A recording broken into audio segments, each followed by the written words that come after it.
Bila balik kampung teman ni, teman teringatlah kisah-kisah lama masa teman kecil-kecil dulu. Tahun 60-an, 70-an. Kampung teman ni, kampung Keneri dengan kampung Sawa ni memang terkenal lah dengan nama-nama mat.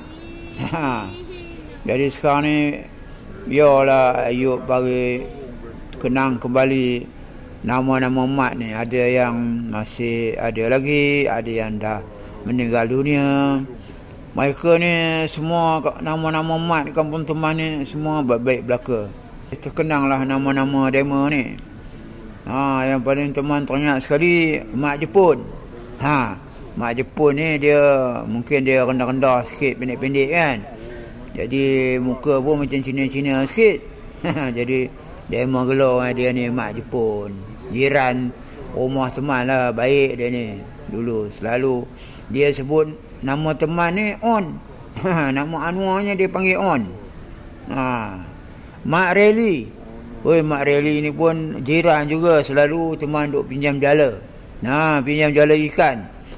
Dulu rumah teman ni memang tepi sungai, banyak ikan di zaman tu, 70-an dulu. Pinjam jala dia. Mak Reli ni mungkin dia dulu saya rasa ada bicycle rally.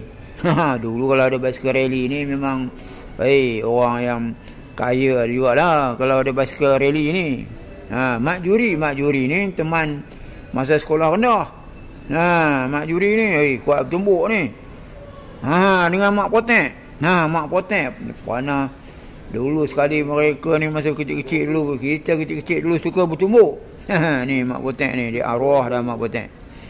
Mak Cincai. Mak Cincai ni kira otai.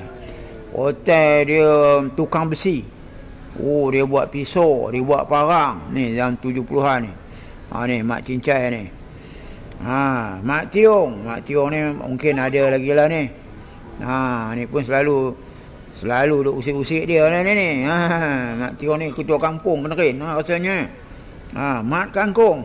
Mak Kangkung ni memang otai kampung Pulau Kenerin. Mak Kangkung ni abang teman lah. Dia dulu dengan kereta kecil-kecil dulu suka duk kutik kangkung. Balik daripada menuri getah dia pergi kutik kangkung. Tu dia gelar dengan Mak Kangkung. Mak Khani. Mak Khani ni dia manager estate. Estate dekat Ayo Kalai sana. Jadi dia ni mungkin dia duk kira bagi-bagi gaji orang-orang pekerja. Jadi dia keluarnya Mak Khani. Mak Jakarta.